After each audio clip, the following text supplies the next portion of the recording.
like, share, and subscribe, and ring that little bell. Ring the little bell so you're notified when new videos drop. We're up to episode 3 of the Orville, I'm not happy. I'm not happy. I feel really, really terrible that I'm not enjoying it. I mean, I'm not enjoying it. The second episode I didn't like. I thought that was long, irritated me, and just kind of flabby, right? So second episode, well, this is a much better episode, episode 3. But still, it just feels a bit flabby. It feels too long. It feels stale, right? It feels like it's gone stale. And I don't know if I'm watching it one of my problems is I'm watching it at the same time I'm watching, well, not literally the same time, in the same time zone as I'm watching Star Trek Strange New Worlds, which I firmly expected to hate with every fiber I'm being, and I'm constantly amazed that I very much like it, right? I really, really enjoy it. Go check out my review of that. I explain why. But I have guilt. I have absolute guilt that I'm not enjoying this as much as, I'm not enjoying this, right? I was going to say as much as Strange New Worlds. I'm not enjoying it, right? I wish it was more enjoyable. So this episode, again, it's not a bad episode, but a problem I have with it is it's now introducing another new villain, foil, something. Something that they're gonna have to deal with. You had that very good first episode. I think that first episode was excellent. Honestly, that first episode really maybe should have been later on in the run because it was a great character piece and dealt with a very contemporary problem of mental illness and suicide, and dealt with it very well, very intelligently. Exactly what good science fiction is supposed to do, right? And it just hasn't had that magic in the weeks that follow. So this episode is kind of like a horror version of Shore Leave, basically explained by there being a new technological Q type villain that's going to be recurring, right? And honestly, you can kind of see it just doesn't have the same a glimmer that John DeLance's Q does. It's a bit more stale. It's a bit more boring. I think it's a bit self-indulgent. These long runs are not. These long episode lengths are not good for it. It misses the humor.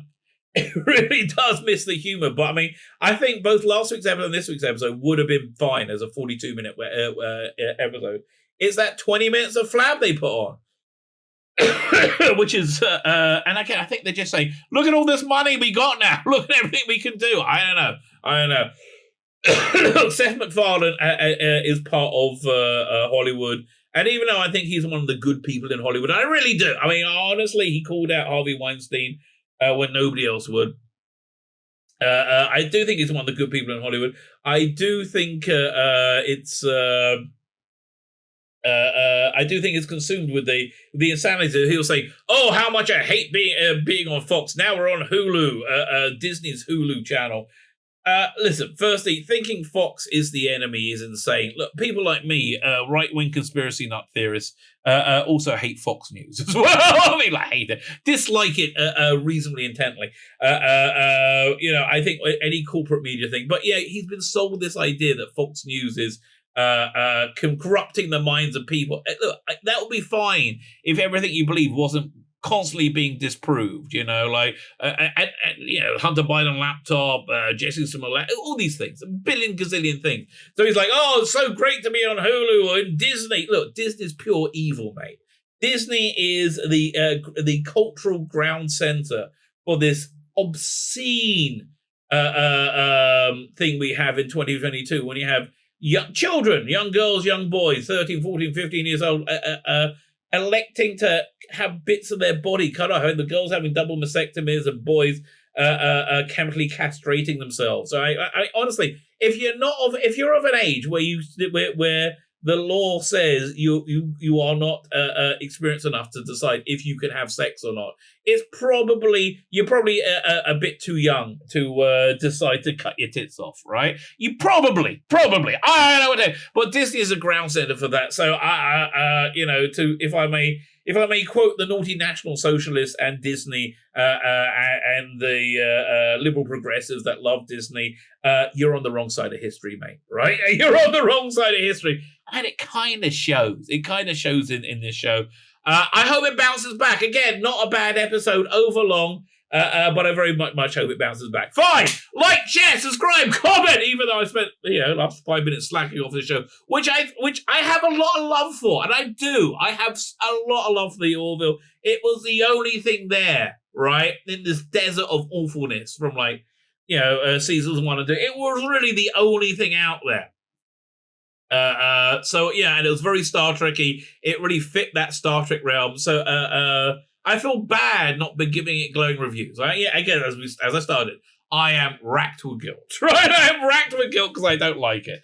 Fine, like, share, subscribe, comment. All those things are very, very good. Sign up to my Substack, my email newsletter. Sign up to my paid Substack, my other email newsletter, which is more expensive. That's all very good things to do. Comment, let me know what you think. Share, the algorithm loves sharing. And if you're going to have a little prayer kneeling by your bed at night, if you want to say, oh, please, good Lord, can you smite Google and YouTube so everybody has to move over to Rumble? I think that would just be good. Good for humanity. It's only good for me. Anyway, like, share, subscribe, comment. Let me hand over to me from 2 days ago. Blimey, I reviewed this on Sunday the 19th, right? The 19th. I was a good-looking chap back then. Now, oh, look at me. I look like I've been beaten with the ugly stick. What can I? But look at me back then. Oh, young, svelte, and beautiful. I'm going to hand over to me. Last week was a bit of a dud, right? This one, again, suffers as the first two have, in my opinion, of being too long, right? 42 minutes actually would have been just right for it, I think. I think actually, someone just told me. Darren mentions about Strange New Worlds. They've got 2 member bearers in it and the tying into Discovery. Yes, the tying into Discovery is a very bad idea. They should disconnect itself totally from Discovery and pretend it doesn't exist, right? Put it its own, but yes, that's a very bad idea. Still enjoy it. Anyway, onto the Orville, as I said. So you get the running length, I think. Honestly, I think the mild gags here and there and the 42-minute running length really, really work for it. And I think this is the third episode that's dragged, and I think it's been too long. So it starts off, and we're seeing some of the money they got now from Hulu. Beautiful. It's just beautiful, right? As it comes and docks into the Orville, and out goes, what's her name? The replacement, Laura, and she's back from shore leave, and she's like, "Hi, I'm so glad to be back." And she's like, she came home early, and she says, "I couldn't stand it anymore on Selena or wherever it is. Can I just go back to work? I just want to go back to work." I said, like, really? You got like another 12 hours? I'm bored. Let me go back to work. Fine. And again, lots of money spent on it, right? And she's got these Chilean candies, there's chocolates that over the side. Now, this bit I like, right? I like the little things where they like do things that normal people do. That's a nice idea. And again, I'm kind of missing that from this season, right? But it's just, I know they revamped it. There's new costumes, there's new sets. It feels so stale to me, right? It really does. Anyway, she has this awesome chocolate, and they're like, "It's the greatest chocolate ever." And Bortles has a couple of good lines. Isaac is, he says, okay, so he says the episode's starting now. There's emanations coming from a civilization coming from a planet that's supposed to be a desert. And they're like, really? And here's one thing I didn't like about it. They said, but wait a minute, that they all know this desert planet. Oh, come on, none of you flying past a desert planet. Nobody knows. But that's a desert planet. Okay, fine, whatever. Maybe they filmed Survivor on it. Okay, let's go check it out. Zhoosh. Again, gorgeous special effects. They arrive there, and it's like, oh, we're getting readings of a technological society. And yeah, we're getting that here too. So they're going to go down in a shuttle because they haven't got transporters, because they haven't brought them into the show, and they're not going to. They fly down, and instead of a desert planet, it's a forest planet, but there's no civilization there. So they and again, look at the money. This shuttle looks pretty darn nice. And they're like, what's going on? I say, well, we're here in the forest, but we don't see anything. And again, this has a nice kind of a sinister shore leave Twilight Zone-esque feel to it, which I quite like. And it's like, this way, Captain, I'm sensing some life forms, right? And they arrive there, and it's like, holy shit, no! And it's a high school, right? It's a high school. So clearly, this is Gordon's worst memory or something, right? It's high school. Then we get the titles and like, oh, so much money spent on the titles. Prefer Strange New Worlds, mate. Sorry, I like the that aesthetic. But okay, fine. And Vish. So anyway, Mortality Paradox is the episode, not written by Seth MacFarlane. Let me have a quick look up who wrote it. 1 second. It's Doink. Orville episode guide. Doink. Dun, dun, dun, dun, dun, dun, dun, dun. I'll go for Wikipedia, I guess. Bit of the Wikipedia action. There we go. New Horizons. So directed by John Caesar, written by blimey. Oh, how am I supposed to pronounce this name? Her nickname is Cherry Cheva, but her full name is Cherry T. Sheva Pavatadamrog. Wow, who is she? Man, she's written a lot of stuff. And look, this is a very solid workmanlike script, right? It's not a bad script at all. But wow, that name is a bit rough. This is her full script for it, and she's written a bunch of good scripts. Oh, she did Sanctuary. That was a good episode. Fine. I digress. Where were we? Fine. So they're at the high school, right? And they're like, well, what the hell's going on? They go in and they look around. It's a high school, right? And then the door shuts, right? And they're trapped. Da, da, da. And the Slayer woman who can like rip the hinges off, a spaceship, can't open it. They fire at it, doesn't open. They're trapped in there, right? Then it's I had her name right there. Look at that. Yeah, you try and pronounce that name. Good luck, mate. Good luck. So it's written by Cherry Cheva. And yeah, so it comes out and it's like a normal high school, and they're like, excuse me, can I get to my locker? And so nobody notices they're aliens or anything. They all just run to class, and they've lost contact with them now. So we're not reading any signs. And she's like, I don't trust you, Kalon, but I look kind of hot. That's really okay. We understand. That's her character. She doesn't trust Isaac, and she looks kind of hot.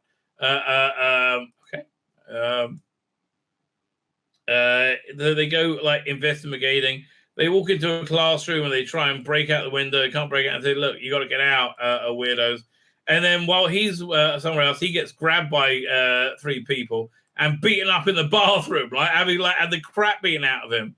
They hear him being beaten, and they go to rescue him, but they can't get in the door, right? Meanwhile, they're giving him whatever that is. It's not good. It's not good, but they're actually insanely violent, right? They actually look like they're genuinely violent. They give him a kicking, and he said, you got to give, I don't know, Jeffro his money after school, or he's going to get you. Okay. He was like, what the hell was that? That was insane. So they worked out they can be hurt there, and they can't work out what's going on. So they go to the lunchroom. They try and find somebody to get information on the snobby hot chicks won't have them be with them.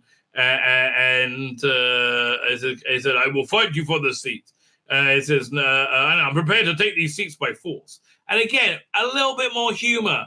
Right, so come, let's just go. And then as he's going, the red-headed guy tells him to tell the woman that she's got a head of a 5. And you're like, no!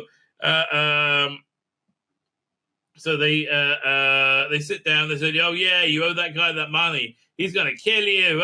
Meanwhile, Dr. Claire and a couple of red shirts, and Isaac and a couple of red shirts are going on the next shuttle to try and retrieve them.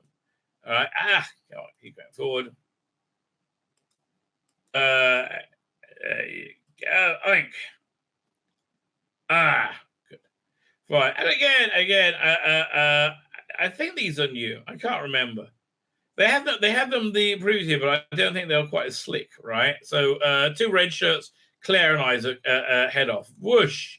Meanwhile, it's like coming to the end of the day, and he's like, he needs the money. And apparently hangs out by the bleachers, right? So they go to the bleachers, and they're like, but I'm gonna get killed. He's like, no. I will talk to Isaac. We'll work it out. And he's like, I will talk to whatever his name is. He's here and he's gonna get you. And he's like, holy crap! As a giant troll monster thing. It's not a bully. It's literally a giant troll monster. So they fire at it, but it's not very effective. It grabs whatever his name is. Pew pew pew. It's a pretty good action sequence. Honestly, this is like has a similar. Imagine a Next Generation doing Shore Leave with a little bit darker, right? That's kind of how it feels. So as he's about to be eaten, his eyes turn white. And then what's her name has the idea? She grabs a bit of the bench and she throws it at the monster that goes in his eyes. And then they have to run for their lives, and the monster tries to get them. And they run and they run and they run into the school, right? As they run, as they get in the school. Now they're on an airplane. Okay. Again, nice Twilight Zone-y vibe, right? Not bad. Nothing about this episode bad, right? I'm just finding it unengaging. I don't know. I think they maybe should have a more radical redesign. If they're rebooting, they should have a more radical redesign. Fine. So they're told to go to their seats, and they're like, "Well, this is weird." So they go to their seats. Meanwhile, the other shuttle arrives, and it's a desert planet again now, and they try to work out what's going on. And they see the other shuttlecraft like half a mile away. Meanwhile, on the flight, it's very bumpy. It's going through, it's going through bumping around, and it looks like they're going to crash. And Gordon's like, "No, I can fly the plane." He goes, "There's nobody flying the plane, right?" So now he has to fly the plane. And the woman's like, "No, return to your seats." And I'm like, "Well, then we'll all die." Okay. And they bump around, and he tries to fly the plane. But the weather's very, very bad. And they're crashing. And they crash into a mountain range. And as they're crashing, Ed's eyes turn all white. Sci-fi element. And they crash. And they make it, and it's like hanging off. The plane's like hanging off the side of a cliff, right? So then they go back to plane, and everyone's gone, right? Again, it's just getting, for me, it's playing out now. Now it's just getting freaky for freaky's sake, and which seems to be repeating it. So now they end up in this Mucklin mortuary, right? And they go walking around, and in each one of these eggs is like a corpse. Okay. They go and look around, and something spooky is going to jump out now. So there isn't that much tension, right? So she opens it, and I think this is Clyden, isn't it? Isn't this his husband? Yeah, it looks like it, but I don't know. And he wakes up, he tries to kill him. And they're like, "No, don't kill either. Don't kill whatever. Butler." And then his white eyes turn white. And eventually he drops him, and they're like, I don't know. And then they find another door to go out of. All right, so second. Meanwhile, Orville is orbiting and trying to find out where everybody went. They're in the other shuttle, and they have no idea. Essentially, they have no idea what's going on. Do you have any idea? I don't know. So they go through this door, and they're going down a weird Twilight Zone set of stairs, and they end up on a planet, and it's Slacia or wherever this woman comes, the woman in red comes from. So it's like, well, we know it can't be real then, because it's that's like a super gravity, and that will crush them. You have to be inside like these domes if you're not from that planet, right?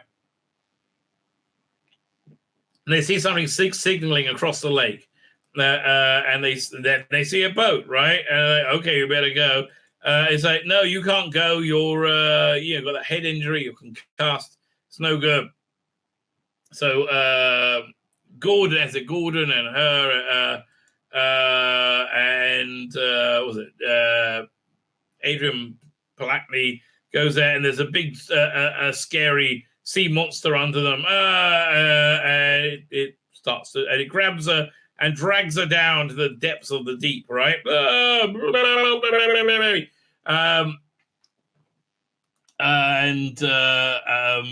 She jumps down to try and get her. And again, there doesn't seem to be tension there. But now her eyes turn white, and they get out. Oh, we're all wet, but not sexy wet, unfortunately. They should maybe they should have gone into bikinis for this moment, and I would have liked it better. Maybe. So then the steps turn up, and the door builds itself. And they're like, no, we're not going that way. We're going to go anywhere else, right? So they trudge off.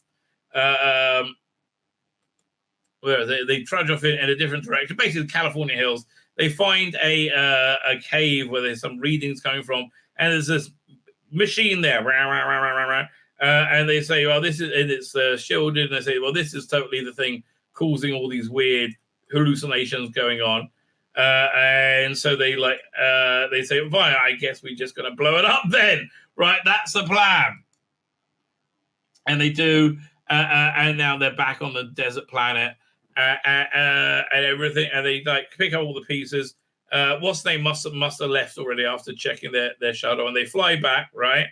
And as they do, so Claire meets them again and says, "Oh, your brains have shown all this activity of you being in all these different places. So that really happened, right? You spent that time there, and it's like some inventive. It's some very very." Real self-deception thing that like makes your body think it's actually there. So they put the machine together. It's like there are some bits of the technology are new and I don't recognize, but most of this is Kalon, right? It's a Kalon device. It's a Kalon device that can change the perception of reality. So that must be what's going on with this. So they tell Captain, what's his name from Legends of Tomorrow. Who I think, he left it after the first season, didn't he? Smart man. There we go. So he's like, well, this looks like a new Kalon threat, so we're going to send you a task force out to check it out. So the task force turns up, and Isaac's like, wait a minute, no, they're Kalon ships. They just got a clever cloaking thingy on. No, they're reading as what's name ships, Federation ships or Confederation, whatever they are, Union ships. They're reading it, and she's like, but no, he's a Kalon. Of course he's going to do it. And then all of a sudden they do turn into Kalons, and they're like, pew pew pew pew pew, big action scene, pew pew pew. And it's not a bad action scene. Then next thing you know, this woman's turning around and said, I just got word from Alara, the security chief. Right, and they're on the bridge, and there's no attack happening. So, oh, thank God. So, apparently, she didn't return 12 hours ago. That must have been a plant, a duplicate, right, a ringer. So they say you better get back here quick, right? Meanwhile, in the fake one, they're still fighting, pew pew pew, and they're all hands abandon ship. Yeah, again, Next Generation did it a lot better, right? It just did. I think that's my problem. Next Generation did very much this a lot better. And, maybe it's this. Maybe the Orville was just such a blessed relief in a sea of mediocrity. I'm really enjoying Strange New Worlds. And I know a lot of people are mad at me about that. I just really am, right? I just feel this feels a bit stale now in comparison, right?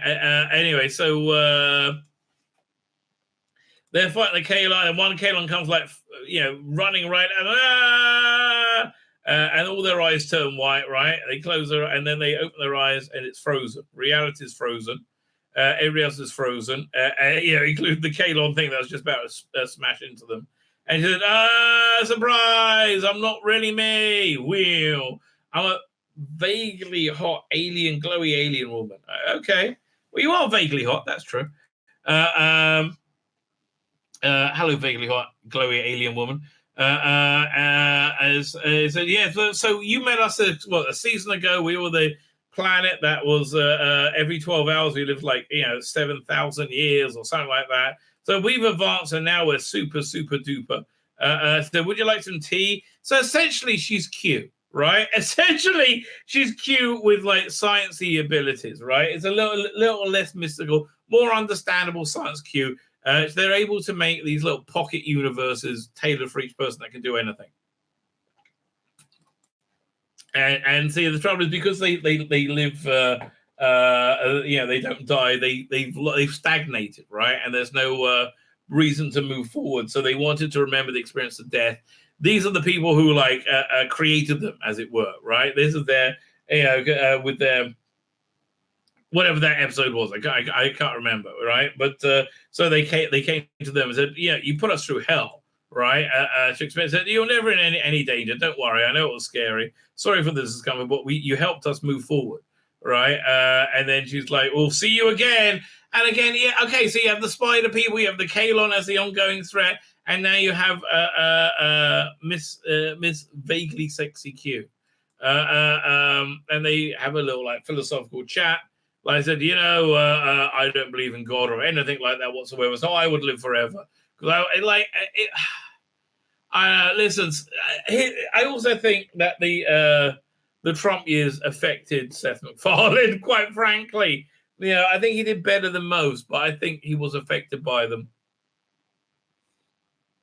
He keeps talking about Fox News like they're evil. I mean, yes, they're evil in that they are a corporate news organization. But they're not they're no more evil than CNN and MSNBC, right? I'm sitting there, so this is just shore leave. Shore leave with a little bit extra threat.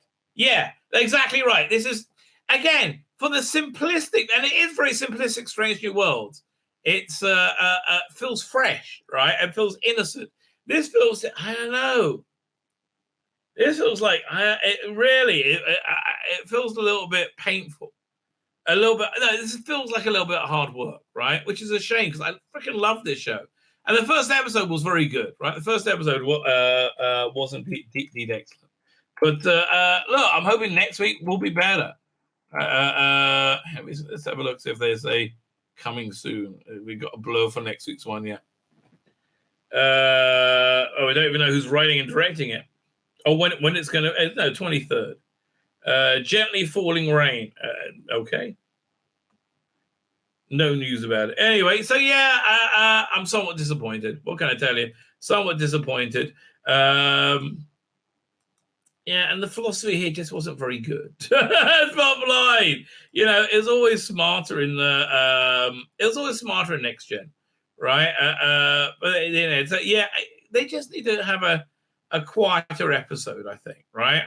Maybe they just need to get back to being them again. And 42 minutes is so much better for them.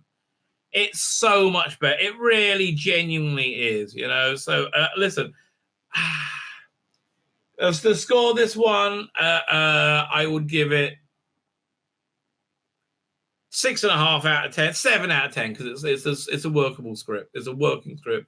Whereas I would give the Strange New World of the same week, which is not the one we reviewed tonight, I'll give it an 8, right? And Strange New World normally gets a steady 8 by me.